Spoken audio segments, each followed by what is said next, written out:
If not now then when. बहुत से मौके पहले भी आए जो कि पाकिस्तान तहरीक इंसाफ ने गवा दिए अपनी अना की वजह से या अपने बिहेवियर की वजह से या रिजिड थे वो इस वजह से। अभी ये जो मौका आया है इसको अवेल करना कितना ज़्यादा ज़रूरी है और मेरे ख्याल में ये पाकिस्तान तहरीक इंसाफ के मफाद में होगा। जिस तरह से आदिल साहब ने कहा कि अब वक्त और हालात बहुत बदल चुके हैं। पाकिस्तान के अंदर दोस्ती, अमन, प्यार, मोहब्बत ही इस मुल्क की कामयाबी की निशानी है, इसमें कोई शक नहीं होना चाहिए।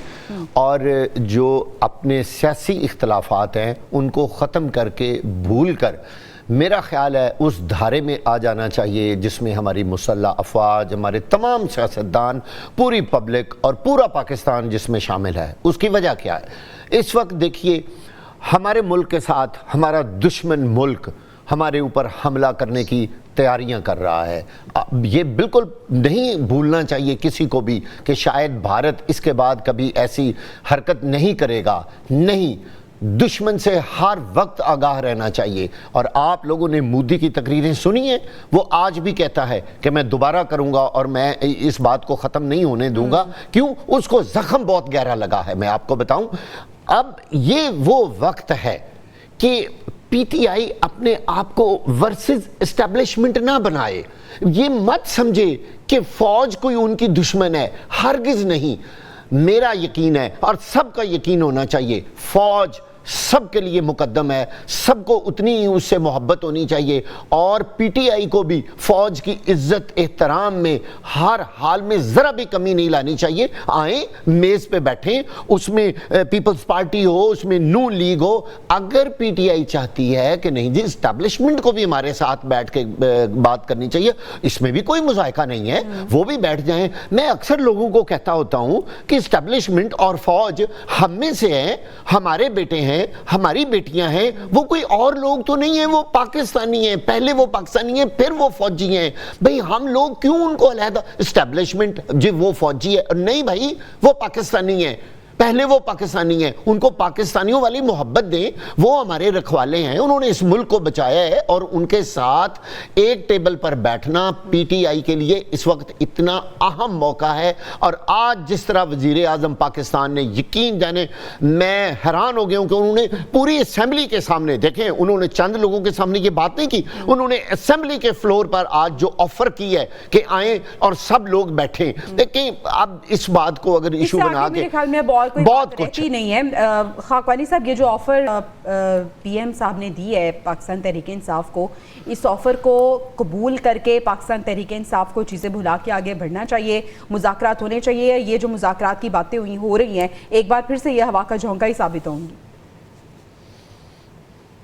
देखिए ये आपने प्राइम मिनिस्टर साहब की जो स्टेटमेंट की बात की, आज एक अखबार में स्टोरी छपी है अंसार अब्बासी साहब की, जिसमें उन्होंने कहा है कि हुकूमत के पीटीआई के साथ मुज़ाकरात शुरू हो चुके हैं, कि मामला चल रहा है। प्राइम मिनिस्टर ने तो इसको ओपन किया है, उससे पहले भी स्टोरी, और उसमें उन्होंने कहा कि इसको उन्होंने कोशिश की कि मीडिया से दूर रखते हुए ये मुज़ाकरात आगे बढ़ेंगे। तो ये अच्छी बात है और मैं ये पेशकश करना, पार्लियामेंट के फोरम को इस्तेमाल करना और अच्छी बात है। बैरिस्टर गौहर साहब ने डिनाई भी कर दिया इसको जी। लेकिन अब ये जो प्राइम मिनिस्टर ने जो किया है, असल में देखिए जब ये खबर मीडिया में आई थी तो उस वक्त ही चूंकि खबर भी ये थी कि इसको मीडिया से दूर रखना है, तो वो फिर मीडिया वाले खुद भी उन्होंने खबर रिपोर्ट बना के दे दी। तो मेरा ख्याल है कि फिर उनको भी चाहिए था, अंसार अब्बासी साहब को भी मुल्क की खातिर, एक अच्छे ग्रेटर इंटरेस्ट की खातिर खबर को थोड़ा सा वो भी रहने ही देते और मुज़ाकरात आगे बढ़ते हैं तो बढ़ने देते। खैर चले, वो बहरहाल अब जो है तो चीज़ सामने आई है।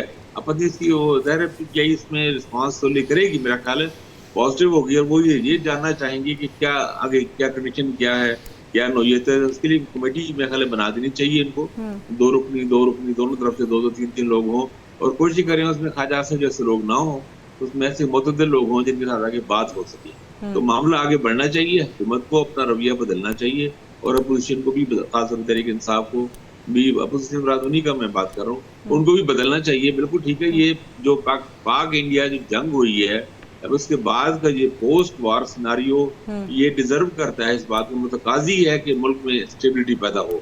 और पाकिस्तान एज ए नेशन, जो हम लोग एज ए नेशन पाकिस्तानी जो खड़े हुए हैं, हमें आगे बढ़ना चाहिए। बिल्कुल ऐसे ही हमें आगे बढ़ना चाहिए, आपसी इख्तिलाफात जो हैं उन्हें खत्म कर देना चाहिए। आदिल साहब, आपको नहीं लगता कि पाकिस्तान तहरीक इंसाफ को सबसे ज़्यादा जो नुकसान दे रहा है वो जो पार्टी के अंदर इख्तलाफात हैं, जो पार्टी के अंदर जो चपकलिश चढ़ रही है, वो पाकिस्तान तहरीक इंसाफ को सबसे ज़्यादा नुकसान दे रही है? आप देखें, मुज़ाकरात की बात हुई जिसको पॉजिटिवली देखा जा रहा है, लेकिन हलीमा खान साहिबा ने कहा है कि ऐसी कोई बात नहीं हो रही, वो उसको डिनाई कर रही हैं। यानी पार्टी के अंदर से ही डिनाइल भी आ जाता है और पार्टी के अंदर इख्तलाफात शुरू हो जाते हैं, जो बात एक्चुअल होती है वो वहीं की वहीं रह जाती है।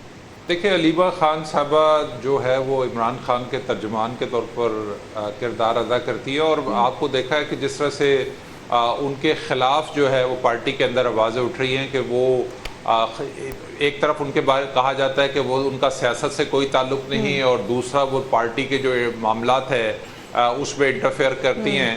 अब बहुत सारे ऐसे फैसले जिनका चेयरमैन जो बैरिस्टर गौर है उनको भी इल्म नहीं होता, उसके बारे में जो डायरेक्शन आती है वो हलीमा खान की तरफ से आती है। तो एक तो ये और इसमें जो सबसे बड़ा रोल जो है वो खुद इमरान खान का, क्योंकि तहरीक इंसाफ बिल्कुल इमरान खान के गिर्द घूमती है। इमरान खान जैसे चाहते हैं, जो सोचते हैं, उसी तरह से आगे चीज़ें जो है वो रिफ्लेक्ट होती है। तो असल चीज़ ये है कि इमरान खान को अपनी पार्टी के लोगों को एतमाद देना चाहिए। जब पार्लियामेंट के फोरम पर प्राइम मिनिस्टर ने ये बात की थी, तो अब पार्लियामेंट के फोरम के ऊपर बैरिस्टर गौहर ने कहा था कि हम मुज़ाकरात जो है वो करना चाहते हैं, लेकिन उन्होंने कहा था कि स्पीकर के चैम्बर में बैठे मैं खुद वहां पे आऊंगा। तो बातचीत को उसी वक्त बढ़ाने की कोशिश करनी चाहिए थी।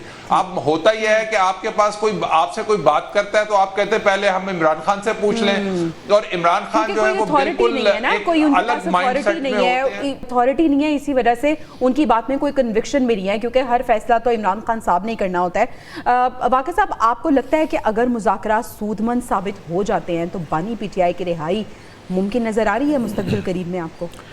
बिल्कुल जाहिर है उनका जो एक बहुत बड़ा इस बारे में मुतालबा होगा, वो जो इस वक्त लोग दूसरे उनके वर्कर्स जो हैं बंद हैं वो, और फिर बानी पीटीआई की जो रिहाई है, चाहे वो अदालतों के ज़रिए हो, उनकी ज़मानतें हों, तो वो तो यकीनी तौर पर होगी। यही एक गुड जेस्चर जाएगा।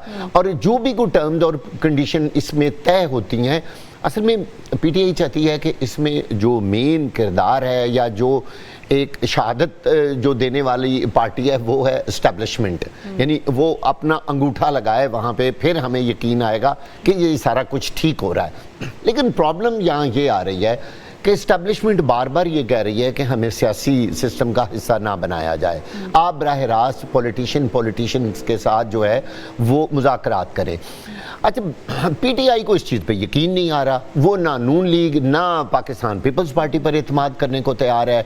उनके ज़हन में सिर्फ एक बात है कि पाकिस्तान के अंदर किसी से मुज़ाकरात करने हैं तो वो सिर्फ इस्टेब्लिशमेंट है। अब किसी भी पॉलिटिकल पार्टी को ये बात कहना ज़ेब तो नहीं देता, क्योंकि जब सारे लोग कहते हैं कि हम तो जमहूरियत पसंद हैं और हम जमहूरियत को प्रमोट करना चाहते हैं, तो फिर वो बार बार क्यों इस्टेब्लिशमेंट को दरमियान में लेके आते हैं? ठीक है, उनका होना मुल्क की कामयाबी और मुल्क की मजबूती की ज़मानत है, ये मैं बार बार मैंने और भी बहुत सारे प्रोग्राम्स में कहा। ये कहती है कि अपने मामलात आप खुद ही देखें और सियासी जमातें जो हैं वो आपस में मिलकर बात करें।